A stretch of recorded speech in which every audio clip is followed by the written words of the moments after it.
Moi c'est Ismaël Boumadi, donc en TS3 aussi au lycée Colbert. Louis Morin, on a la même place que Ismaël et... On est ici pour vous présenter notre projet sur lequel on a travaillé pour les Olympiades de physique au Libre lycée. Alors, la première chose qui nous a motivés pour ce projet, c'est qu'en tant que lycéen, on a un environnement de travail qui est relativement similaire au quotidien. Par conséquent, on est soumis à toutes les perturbations dans la qualité et dans la pollution de l'air. Et vu que ça nous concerne, nous en tant que lycéens, mais aussi toutes les personnes qui travaillent ici, on a choisi d'étudier, ça nous tient à cœur. Dans cette présentation, on va voir comment prendre des mesures, les analyser et en faire des déductions sur la qualité de l'air. Alors, les deux outils qu'on a utilisés, c'est un capteur de CO2 et un capteur de particules fines qu'on a branché sur des Arduino. On verra plus tard pour leur fonctionnement. On s'est dit que c'était des données qui étaient plutôt faciles à interpréter et qui pourraient parler à tout le monde. Alors tout de suite, Ismaël vous passer le capteur de CO2. Donc le module qu'on va utiliser, c'est ce module-là qui va être relié à notre carte Arduino. Et notre module, il va mesurer la concentration en CO2. Donc comment il fonctionne? En fait, il est basé simplement sur la loi de Beer-Lambert qui établit une proportionnalité entre l'absorbance et la concentration. Et cette loi, on peut l'appliquer à un gaz. Donc ici, le CO2 qu'on va vouloir analyser. Et il faut savoir que le CO2, voilà, il a des pics d'absorption dans l'infrarouge. Donc il va être calibré sur un pic pour pouvoir mesurer l'absorption de l'infrarouge. Comment on fait pour récupérer notre information? Notre capteur, en fait, il envoie une tension à notre carte Arduino et il va être connecté sur un de ces ports analogiques qui peut mesurer une tension de 0 à 5 volts. Et ensuite, notre tension, notre carte Arduino, elle va devoir la convertir en une valeur numérique. Donc elle va la diviser en paliers et elle va numériser donc ici sur 10 bits. Et on peut calculer son pas de fortification qui est de donc 5 sur 2 puissance 10 volts. Cette plus petite tension mesurable, on va la multiplier par la valeur ici. Et on peut directement recalculer notre tension. Donc cette tension, après, en allant voir sur le dossier du fabricant du capteur, il nous donne comment convertir cette tension en une concentration en CO2 en ppm, donc en partie par million. On verra après. Donc ici, la concentration, on voit qu'elle est proportionnelle. Sauf que voilà, il y a un petit décalage ici. Donc 0 ppm, c'est 0,4 volts. Donc on a fait ici le petit décalage de 400 millivolts. Ensuite, on s'est dit, est-ce qu'il y a moyen d'améliorer encore la précision de nos mesures? Donc en fait, ici, on a converti la précision de notre canne, la précision de la tension en une valeur de ppm. On a obtenu 15 ppm. Et en fait, ce qu'on s'est dit, c'est est-ce que si on diminue ici la tension de référence qui est de 5 volts avec les cartes Arduino Mega, on peut mettre 2,56 volts. On aurait pu mettre la valeur de tension de référence à 2,56 volts, qui sera la tension maximale mesurable. Et parce qu'en fait, notre capteur, on voit juste avant qu'il envoie une tension maximum de 2 volts. Donc on aurait dû faire ça pour avoir une précision accrue. Sauf que ici, les 15 ppm qu'on obtient, donc la variation de concentration de CO2 la plus petite mesurable, en fait, elle est largement suffisante parce que notre capteur, il a 50 ppm de précision. Donc ici, on n'a pas besoin d'améliorer la précision de notre canne. Par contre, ce qu'on peut faire, c'est quand même prendre une moyenne à chaque fois sur 10 mesures pour avoir notre valeur. Donc en fait, c'est pour éviter les fluctuations quand on est entre deux paliers. Si on fait la moyenne, on a une mesure un peu plus précise. Voilà, donc au premier stade de notre module, le seul moyen de récupérer les mesures était en utilisant un LCD. Voilà, là on a la valeur qui s'affiche directement. Voilà, donc c'était affiché sur le LCD et on n'avait aucun moyen de sauvegarder les valeurs. Du coup, il fallait soit les écrire, soit les retenir. Pour résoudre ce problème, nous avons ajouté deux autres modules, donc un support pour la carte SD et une horloge. Je vais montrer donc, où est-ce qu'ils sont. Donc là, on a l'horloge avec la pile et le support pour la carte SD, il est branché directement sur la carte et on a la carte SD qui est directement branchée ici. Voilà, et du coup, ça nous a permis de créer des tableurs donc avec plusieurs données. Donc ici, la date, puis ensuite l'heure, le nombre de mesures qui ont été prises, les minutes qui se sont déroulées et les mesures. À compter, il faut retenir aussi que la première mesure est toujours fausse à cause du préchauffage du capteur. Okay. Ensuite, on a pu, avec ces mesures, former un graphe voilà, où on peut voir trois profils. Donc ce graphe a été fait dans la salle de maths, donc à l'intérieur, parce que le niveau extérieur de CO2 est toujours le même. Donc en intérieur, donc, on a pu voir trois profils. Une augmentation du taux de CO2 donc, qui est due à la présence des élèves en classe et aussi à la fenêtre fermée qui était ouverte. Puis ensuite, on voit qu'après c'est à cause de récréation. Donc là, on voit que le profil de la porte qui s'ouvre, puis une exponentielle décroissante, dont on va parler après. Puis ensuite, les élèves rentrent en cours. Donc on augmente doucement, premièrement sur la porte de CO2, donc pareil, fenêtre ouverte. Puis ensuite, on monte beaucoup plus vite. Donc là, c'est parce que la fenêtre est très fermée. A noter que ici, le petit pic est un élève qui a soufflé sur le capteur de CO2 pour voir. Alors, cette image ici, c'est un environnement confiné. Il est ici pour une raison. Dans notre projet, on a travaillé avec un chercheur dans un institut de recherche au PC2A, qui s'appelle Benjamin Hanoun. Il nous a été d'une très grande aide. Ce qu'il y a ici, en fait, c'est une chambre en verre étanche dans laquelle le chercheur pouvait injecter des gaz comme du CO2 ou créer des particules. Avec ça, il allait pouvoir vérifier les données qu'il avait sur ses capteurs. Et on a ainsi utilisé ces capteurs qui sont bien plus perfectionnés et bien plus précis que les nôtres. Ici, on voit notre capteur de CO2 pour vérifier à peu près l'incertitude. On a découvert qu'on avait seulement une incertitude de 50 ppm en dessous de ces capteurs, ce qui finalement colle car 50 ppm c'est la précision inhérente du capteur, l'imprécision inhérente du capteur. Donc en France, il n'y a pas de recommandation stricte pour le CO2, il n'y a pas de réglementation stricte, il y a seulement une recommandation qui est de 1000 ppm pour les bâtiments scolaires. Et donc, si on regarde bien sur le graphique, on est toujours au-dessus de ces 1000 ppm. Donc,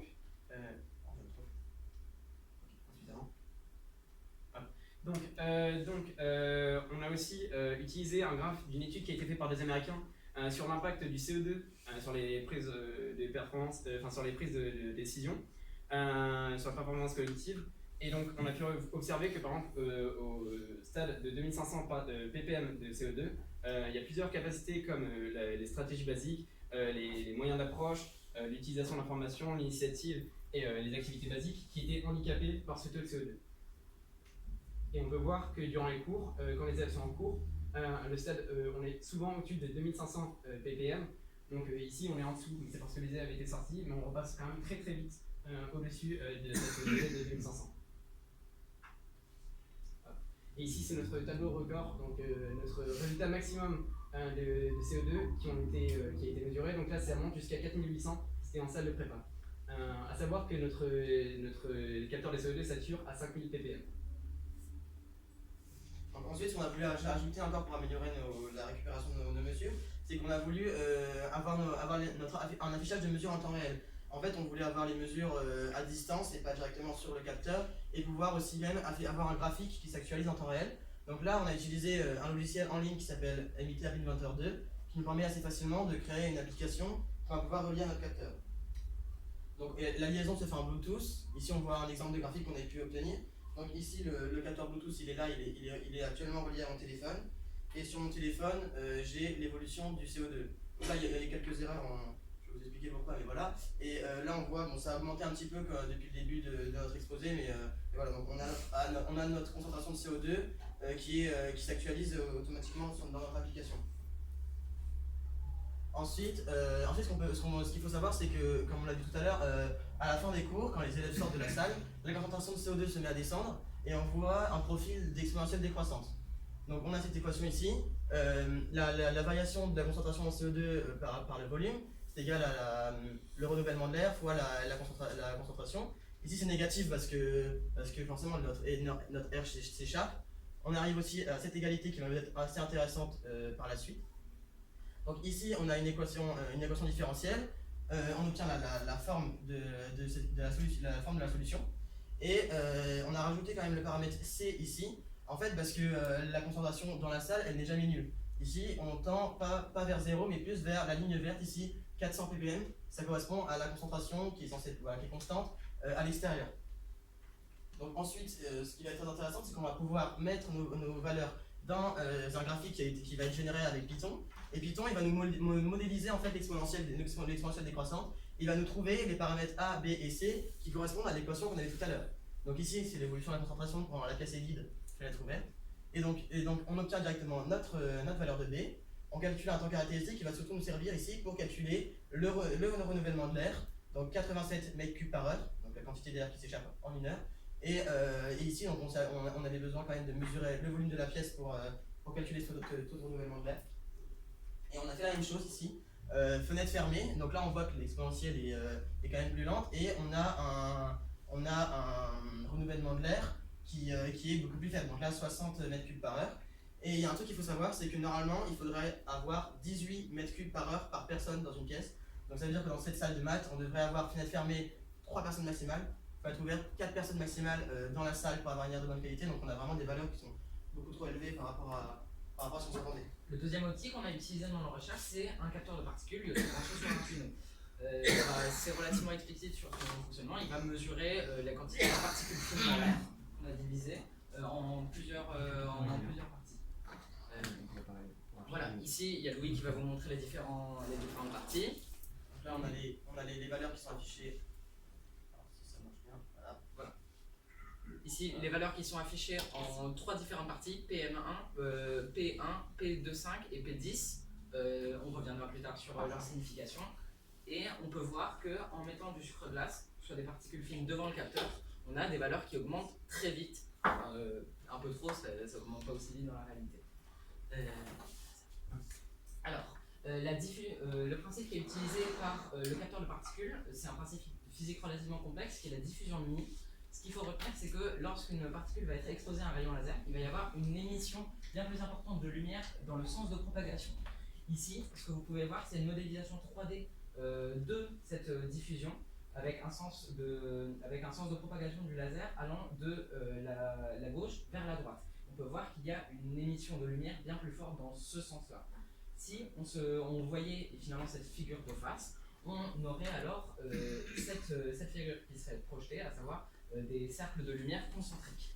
Et lorsque on va exposer ici, c'est une goutte qui est remplie de particules fines, c'est des particules de tonnerre à un laser, on peut effectivement observer ici des figures de diffusion concentriques. Ce qu'il faut savoir, c'est qu'au début, on interprétait ça comme étant un type de diffraction, la diffraction de Fraunhofer. Mais Benjamin Hanoun, le chercheur avec lequel on a collaboré, nous a bel et bien indiqué que c'était de la diffusion de Mie.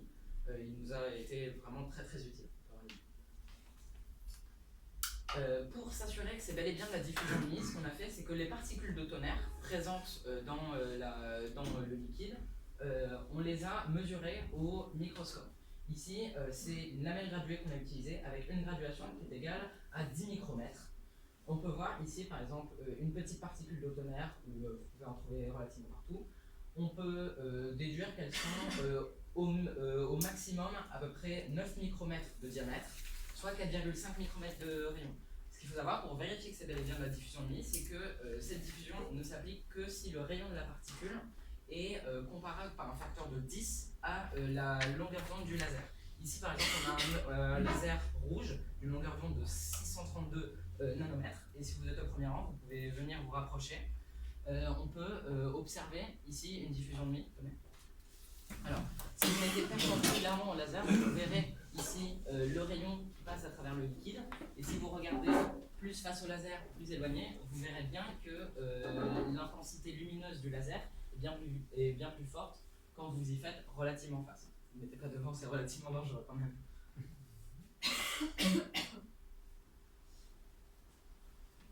Alors, maintenant, il faut savoir comment est-ce que le capteur va pouvoir interpréter ce qu'il va mesurer. La diffusion de Mie est un phénomène qui est extrêmement complexe, que ce soit mathématiquement ou physiquement.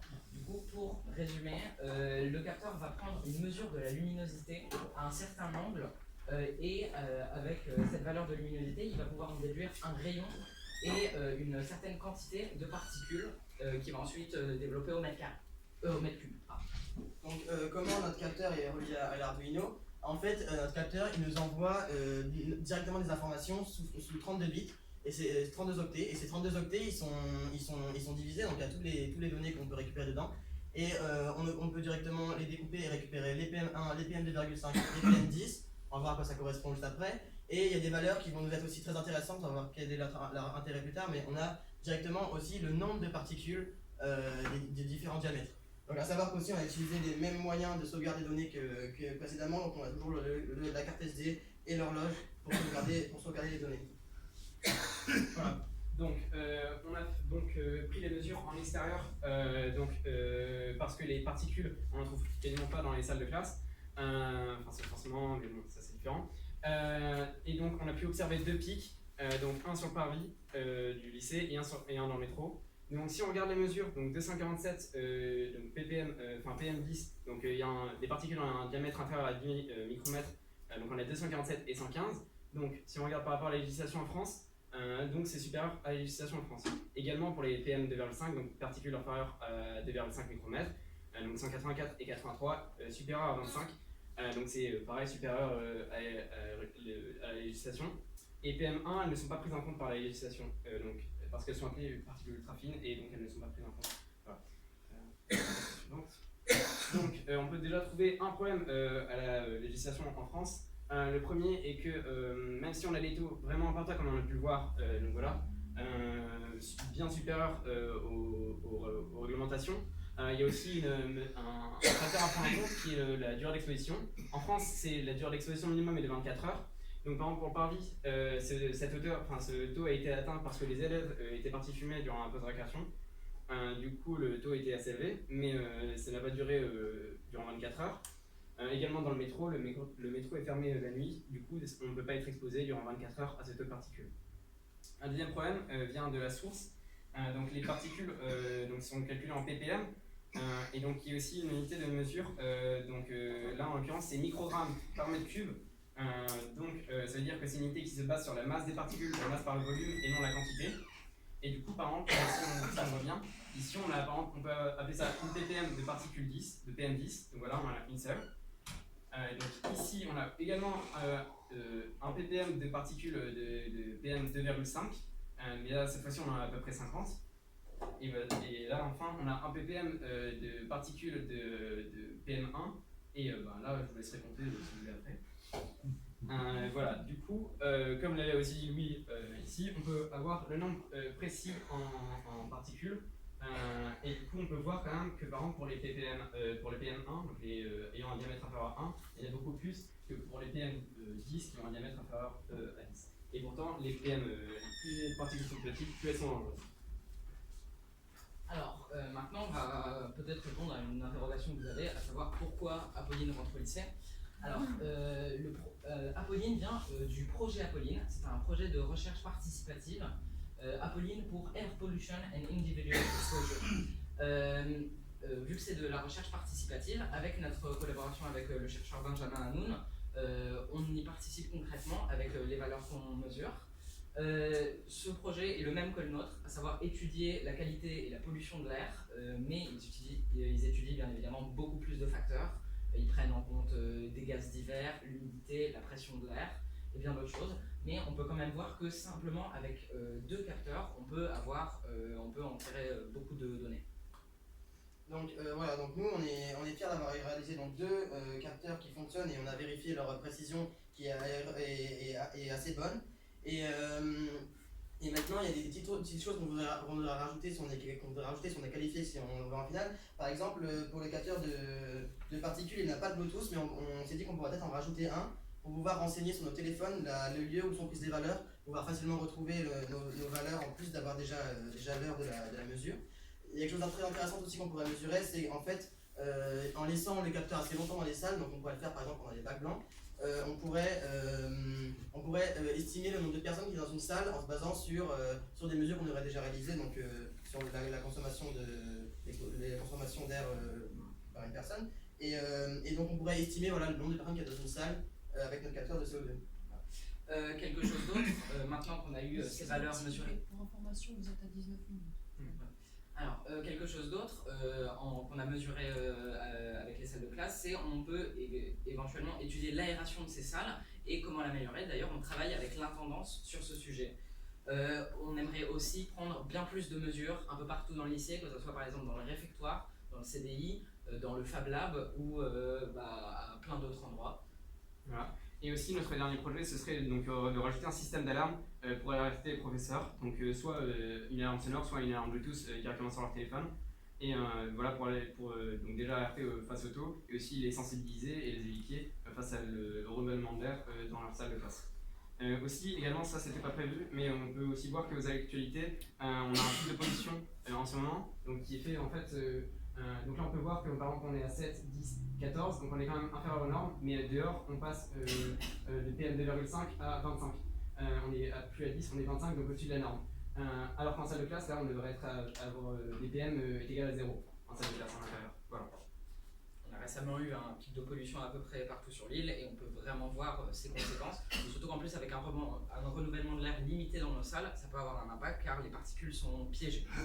Et une fois que, maintenant que nous avons fini de présenter ce projet, nous souhaitons d'abord remercier les deux professeurs, donc M. Dureux et M. Marie, et aussi le scientifique qui nous a aidés, donc M. Hanoun, qui nous ont aidés et encadrés tout au long de ce projet. Merci de nous avoir écoutés. Merci.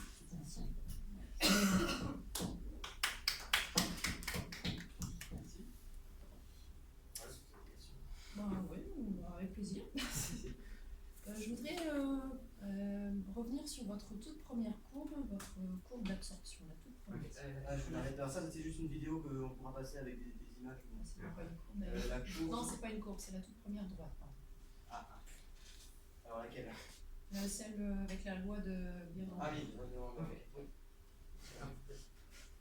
vous avez, une proportionnalité donc, entre l'absorbance et la concentration. Et donc, le coefficient de proportionnalité, vous l'avez appelé K. Est-ce que vous savez de quoi il dépend ce coefficient? En fait, on sait que l'absorbance est égale au logarithme de l'intensité incidente sur l'intensité qui est mesurée ensuite. Et donc en fait, notre capteur il va directement calculer ça. Et après, les fabricants ils ont réalisé des mesures de la tension qui étaient en sortie.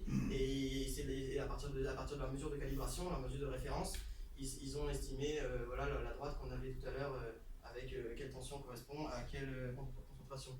D'accord. Physiquement, vous savez de quoi il peut dépendre ce... Alors, de la pression, de la température, De la quantité non, pardon. C'est ça, de la pression, de la température. Après, par rapport à votre petite machine, là, Notre capteur. vous savez à peu près, il n'y a pas un petit rapport entre votre machine et puis ce petit coefficient K aussi? Ça va dépendre de la... Vous avez traversé une quantité de gaz. Ouais, ça va dépendre aussi de la quantité. C'est aussi la longueur de la surface que vous traversez, puis aussi du type de molécule que vous traversez. Oui. Vous êtes en quelle classe pour nous? En terminale. Ok. Et donc vous avez fait des mesures dont vous avez obtenu tous les résultats en ppm, mais alors c'est quoi les ppm là? 400 ppm en CO2, ça représente quoi? En CO2, donc c'est les particules par million. Donc par exemple, le 400 ppm qui est donc l'air extérieur, c'est 0,04% dans le taux de CO2. Par contre, les ppm pour les particules, donc ils appellent aussi ça ppm. Donc là, cette fois-ci, donc comme j'avais dit, c'était une unité donc microgramme par mètre cube. Et dans ce cas, c'est une unité de masse en fonction du volume.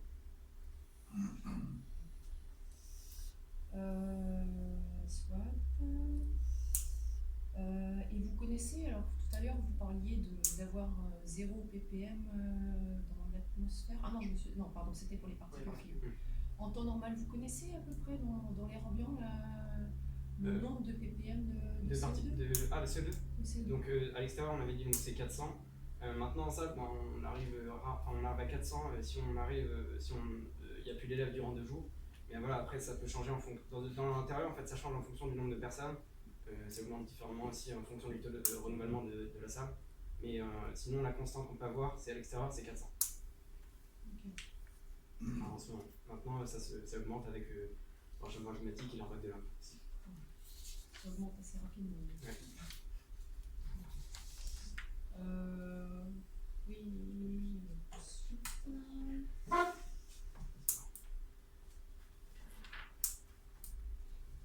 vous parlez dans votre rapport de diffraction de nuit. C'est diffusion. D'accord, faites attention, vous verrez votre... Oui. Ça vient de la confusion qu'on a eue en interprétant les diffusions de nuit comme des diffractions de fin de phase. D'accord.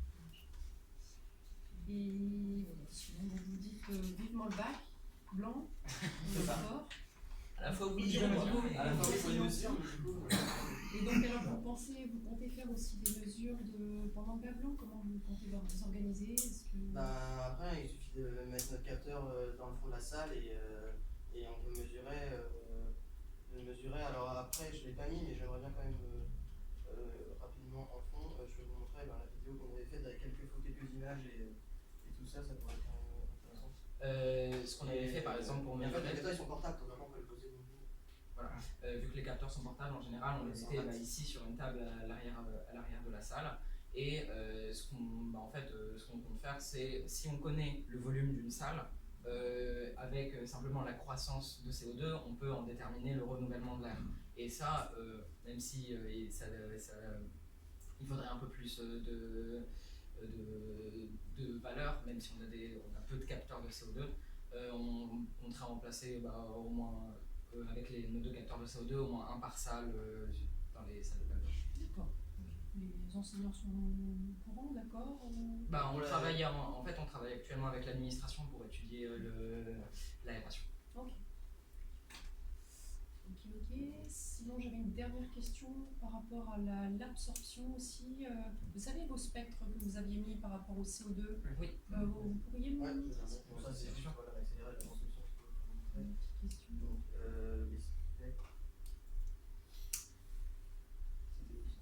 C'est les vues. Ça. Alors, voilà, donc à votre avis, du coup, dans votre dans le petit capteur, là, voilà, c'est quel type quel est le rapport en fait entre ce graphique et puis le type de rayonnement qui est utilisé dans cette petite C'est l'infrarouge. Là, en fait, c'est un spectre de transmission, c'est l'inverse de l'absorbance. Mais on se concentre bien plus dans l'infrarouge. Le constructeur ne nous donne pas quelle longueur d'onde précise est-ce que le capteur utilise, mais en ayant les pics caractéristiques de transfréquence, on peut au moins avoir une estimation de quelle valeur il utilise. Donc il doit être sûrement calibré sur ce pic-là qui a la plus grande absorbance pour avoir une précision la meilleure possible.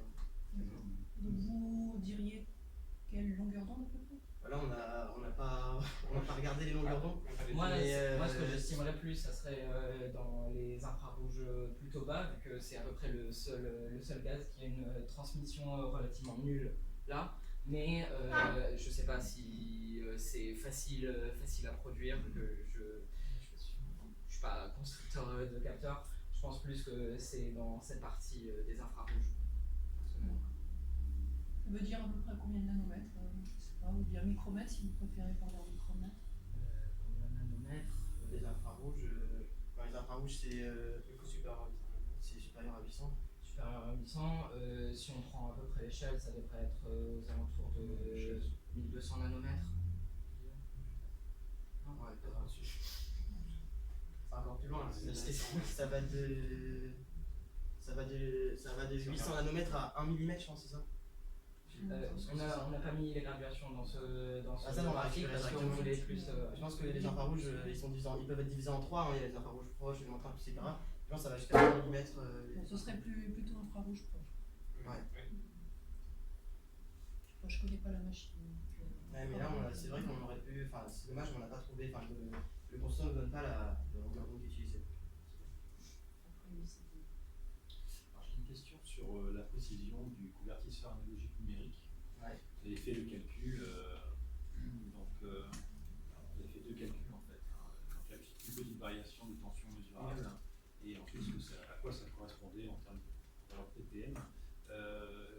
Comment on pourrait augmenter, qu'est-ce qu'il faudrait pour augmenter la précision du convertisseur analogique numérique? Justement, c'est ce que j'ai dit, alors je l'ai dit très rapidement, mais ce qu'on voulait faire quand on a parlé de l'amélioration de la précision, c'est qu'en fait on peut réduire la tension ici de référence, qui va être la tension maximale en fait. Et du coup, ça permet d'avoir, quand on va diviser, ici on divise là par 2 puissance 10, et quand on va diviser, du coup, si on est sur une valeur maximale plus petite, on va avoir des écarts plus précisions. Et de quel autre paramètre dépend la précision? Après, si on change le nombre de bits, là, ici, on va diviser par un plus grand nombre, donc on va avoir beaucoup plus de paliers, beaucoup plus de valeurs possibles.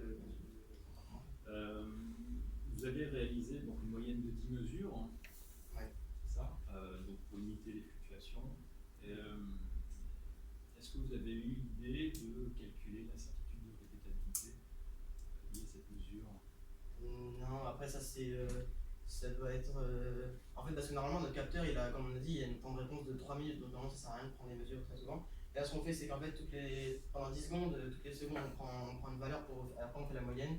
Ouais. Et parce qu'on avait vu qu'il y avait quand même des fluctuations, mais après on n'a pas fait de mesures sur Parce ça. que là, vous avez cité à plusieurs reprises que l'incertitude du capteur était de 50 ppm, C'est ça. Ouais, mais il faudrait comparer ça à l'incertitude de répétabilité, justement, dans l'idée. Ça, c'est un calcul à faire, voir si c'est pertinent. Et par contre, alors, peut-être que je n'ai pas bien suivi à ce moment-là, mais est-ce que vous avez donné la précision du capteur des particules? La précision du capteur de particules, en fait, elle n'est pas communiquée par le constructeur. On a préféré ne pas faire de suppositions là-dessus, afin d'éviter d'avoir trop de dérivations. En fait, là, le capteur, Les résultats dérivent. c'est lui qui fait les calculs, c'est lui qui analyse et qui fait directement tous les calculs à l'intérieur. Et après, lui, il donne directement ses résultats et nous, dans la carte Arduino, Et dernière question, est-ce que pour valider vos mesures, vous avez l'idée de comparer vos résultats à ce qu'obtiendrait Benjamin Hanoun avec son matériel dans les mêmes conditions? Alors, c'est quelque chose qu'on aimerait beaucoup faire. Lorsqu'on était dans la chambre de calibration, on a pu estimer la différence qu'on a eue. Après, en fait, actuellement, les boîtiers que vous voyez ici, ce sont en fait énormément de capteurs, que ce soit de particules ou de CO2 qui sont réunis en une seule boîte. Pour le moment, ils sont répartis un peu partout sur le campus de Lille 1, où ils collectent 24 heures sur 24 les données. C'est quelque chose qu'on aimerait beaucoup faire. Après, cependant, à peu près tous ces capteurs sont sollicités et c'est du matériel de très haute gamme. Et je pense que ça serait pas très très raisonnable de le confier à des lycéens. Et vous n'avez pas, parce qu'il y a un organisme qui s'occupe de la qualité de l'air à Lille. Chaque fois qu'on circule, il est marqué aujourd'hui la qualité de l'air est 2, et eux ils donnent pas le taux de. On a appelé la région pour qu'ils viennent faire des mesures dans le lycée pour vérifier les taux, mais après ils viennent, ils font leurs mesures et ils repartent et il n'y a pas vraiment de communication. Enfin, c'est juste qu'ils vérifient que si tout est bien, mais après c'est pas vraiment, on n'a pas vraiment de. D'accord. On avait pu envoyer une lettre à la région. Ça marche. Et les équations, vous trouvez là, le taux de renouvellement de l'air, vous les trouvez où ces équations-là? V, CO2 sur dt égale moins RR, enfin CO2. Elles nous ont été communiquées par le chercheur Benjamin Hanoun. Et vous les comprenez ces équations ou vous les avez pris un peu?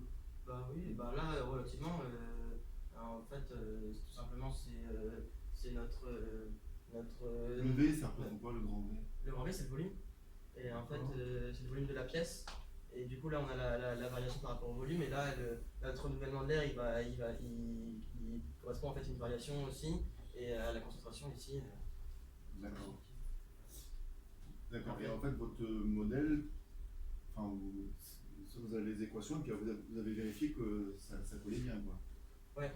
D'accord. Avec un truc en Python. Oui, c'est ça, le code, Et on l'a. le code en Python? Oui, pas de souci. Alors, on l'a là, en imprimé si vous voulez. Donc là, on a le code, et puis il y a même sur la tablette qui est juste là-bas le code qu'on peut faire montrer et qui génère le graphique, mais de toute façon, il affiche juste, voilà, il génère le code, par exemple, ici c'est tout le code du capteur de CO2. On a des codes Arduino, ouais, ça c'est des codes Arduino. Peut-être vous le code. Et c'est nous qui l'avons fait. Vous avez créé toutes les lignes de code. Oui. C'est surtout moi qui me suis occupé de la partie code, et monsieur Marie qui nous a aidé un peu, mais moi je m'y connais déjà très bien. C'est ce que je veux faire plus tard dans mon métier, donc moi j'adore faire ça, donc moi il n'y a pas de souci. Et du coup moi ce soir je me suis amusé, c'est pareil pour l'application avec le graphique. C'est tout moi qui ai fait, je l'ai aussi là le code de l'application, mais voilà, c'est. Et toutes les lignes en Arduino aussi. Oui, vous voulez aussi voir les... Non, je te crois. Non, je voulais savoir d'où venait. Et après, pour l'Arduino, pour savoir utiliser les capteurs et tout ça, dans la documentation, on a trouvé le graphique qui convertissait le volume en la concentration en CO2. Là, et ben, il y avait dans la documentation directement les codes, comment utiliser le capteur. Donc, du coup, on a pu reprendre les codes, on les a modifiés pour récupérer juste la partie qui nous intéressait. Et après, on a rajouté tout ce qu'il fallait pour le Bluetooth, pour la carte SD, D'accord. tout ça. Le constructeur du capteur de CO2 dévoile bien plus d'informations que celui de particules. Ok. Bon, moi j'ai une question, ça concerne la pollution. Bon, en quoi le CO2 c'est polluant et est-ce que c'est toxique? Alors il y a plusieurs choses. Alors déjà, il est polluant dans le sens où c'est un gaz à effet de serre.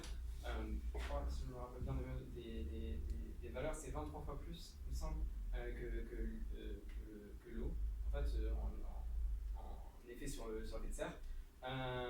Et au niveau manger, oui, en fait, il prend la place du dioxygène. Alors, il va pas non plus se lier aux molécules d'hémoglobine, mais il va quand même prendre beaucoup la place dans l'air du dioxygène. Et du coup, un certain taux, il me semble que c'est donc, alors, la législation c'est 40 000 ppm de CO2. Là, on peut considérer ça comme mortel. Donc, oui, à partir d'un certain taux de CO2, ça devient mortel. Ça m'étonne votre réponse. Hein. Pour moi, le CO2, c'est pas toxique. C'est pas toxique. C'est pas toxique, c'est un gaz à effet de serre, donc ça conserve bien sûr l'environnement. Ah, ça, mais c'est comme l'azote. Donc c'est responsable c'est surtout en fait une partie du dérèglement climatique, Oui, mais c'est pas un polluant. Le dioxyde de carbone, Par contre, le CO, ouais, s'il est. Oui, le monoxyde de carbone qui va se lier à l'oxyde de carbone, CO, il est toxique. Ouais, celui-là il est toxique. C'est juste que le monoxyde de carbone va se lier à l'hémoglobine, mais le CO2 ne va pas le faire. Du coup, le monoxyde de carbone, on peut dire qu'il influe vraiment directement sur le corps, alors que le CO2, c'est juste qu'il va prendre le CO2, si vous êtes dans l'atmosphère, il y a beaucoup de CO2. Comment vous réagissez? Quel est le phénomène? On peut se souvenir, on va avoir un manque d'oxygène et puis il y en a même qui peuvent devenir asthmatiques. Non, mais c'est un phénomène que vous connaissez bien. Hein. Si on a trop de CO2. Quand votre corps génère beaucoup de CO2, vous avez beaucoup de CO2 dans le sang. Ah oui, on respire beaucoup parce qu'en hiver on expulse le CO2. Vous êtes essoufflé. Oui. C'est quand on fait du sport, au bout d'un moment on est essoufflé parce qu'il y a trop de CO2 dans l'organisme. Mais ça c'est lié au fait que le corps génère du CO2. C'est une transformation de l'oxygène en CO2 par les cellules du corps. Mais c'est pas toxique le CO2. Et alors, après, dans votre sujet, en quoi il peut faire une corrélation. Alors, les particules fines, bon, ça c'est bien connu, c'est toxique, il y a des règles, apparemment qui ne sont pas totalement respectées, ou alors sur des temps, c'est pas facile. Le fait de présenter aussi le CO2 de faire des corrélations avec le problème du CO2, il faudrait peut-être essayer de mieux corréler. Le fait qu'une salle de classe soit mal aérée, la conséquence c'est qu'en conséquence ça veut dire aussi qu'on accumule aussi d'autres particules. Mais oui, c'est ça. Alors, c'est ça. Quand une salle est mal aérée, du coup il y a d'autres polluants qui peuvent venir des peintures aussi. Si on a un bateau de renouvellement, ça montre aussi que les autres particules, les molécules polluantes, qui peuvent être vraiment toxiques, sont aussi peu expulsées de la salle. Maintenant, quand on a parlé du CO2, en fait, c'était pour dire que Apolline, qui était notre élève, déjà, je veux dire qu'elle a été intoxiquée par les particules dans ce cas-là, parce que là, c'est nocif, ça obstrue les voies.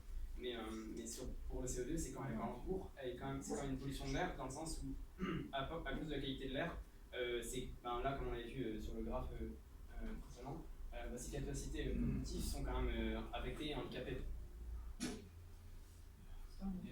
Parce que par rapport, quand on avait un haut taux de CO2, donc là c'était le plus haut taux, voilà, on voyait qu'ici on avait plusieurs capacités. Donc là, si vous ne voyez pas, c'est la stratégie basique, les capacités d'approche, l'utilisation de l'information, l'initiative, et les activités basiques qui sont, là on voit qu'elles sont fonctionnelles, handicapés en fait. Voilà. Donc dans un sens, c'est intéressant de mesurer, enfin pour nous c'était intéressant de mesurer le CO2 pour dire qu'est-ce qu'elle va subir en fait à partir de cette pollution. Donc oui c'est de la pollution, c'est la pollution de l'air, même si elle n'est pas intoxiquée. Donc c'est sûr que si vous faites un 400 mètres, puis qu'après vous faites une course avec quelqu'un qui court à 100 mètres, vous êtes handicapé. Ça c'est sûr. Merci. Merci.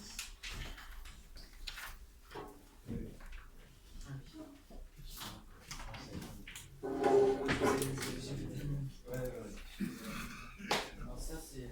Ça je l'ai pas dit. Le problème qu'on a en fait c'est que là il y a les chiffres. Les 3 chiffres d'après ils sont là en fait. C'est divisé en deux valeurs. En fait ça coupe, ça fait notre valeur en deux points. Quand les valeurs sont émises en fait entre l'intervalle de rafraîchissement. Après ça rafraîchit Quand et ça passe de 3 minutes à 6 minutes en fait.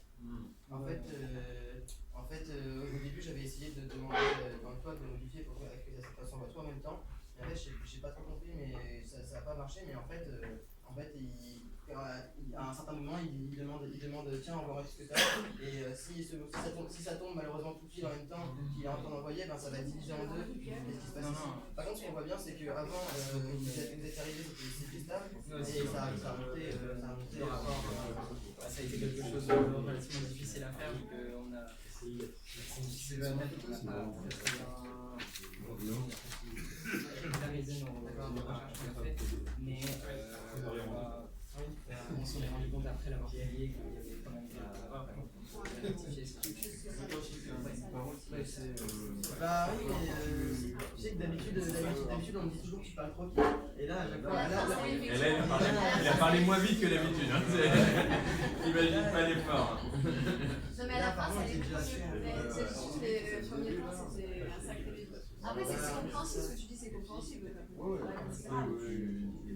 Donc si je souffle là, ça va augmenter. Alors par contre le problème c'est que là, avant c'était réglé sur 1 minute de rafraîchissement, là c'est 3 minutes donc je sais pas si ça démarre vraiment. Juste 3 minutes. Je pense que ça doit être une petite démonstration, c'est ça. Ah mais il a raison, c'est très très long. Bah tu as essayé de le faire tout à l'heure. En fait ça monte, ça reste hyper longtemps. Il voulait le faire mais du coup tu vas rester avec 5 valeurs hyper hautes. D'accord. Ce qui est bien, c'est pouvoir l'exposer durant le temps. Et après, sur le 2 ou je sais pas quoi.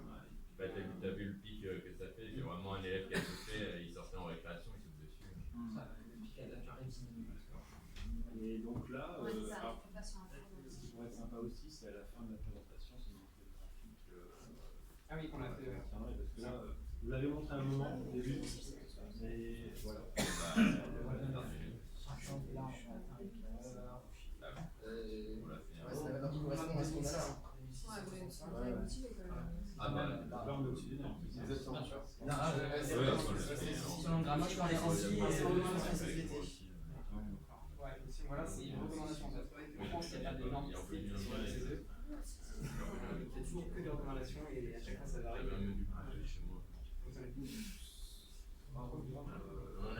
On a mon proche chercheur qui est un peu jaloux. CO2 en temps réel. Ouais, MIT, là, c'est ça. Ouais, c'est on a la vapeur d'eau, c'est il devait arriver l'application, C'est moins. Ouais, En fait, il l'a c'était 10 000 fois.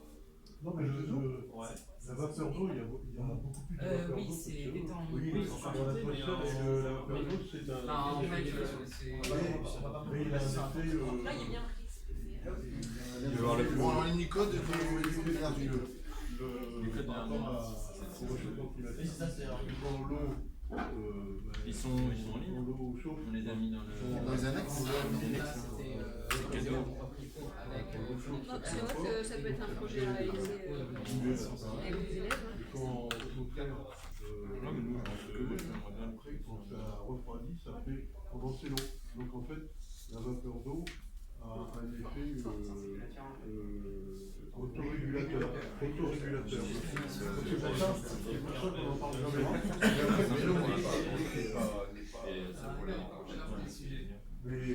Mais en fait, après, il faut se poser sur la question sur les nuages. Parce qu'il y a différents types de nuages. Alors, il y a des nuages où il y a des cristaux de glace, etc. Et en fait, la réflexion elle se fait sur les nuages. Et suivant la nature, la l'âge de leur transmission, le coefficient de réflexion des informations même. Justement, lui, j'ai assez bien. Je pense que des chercheurs à Lille.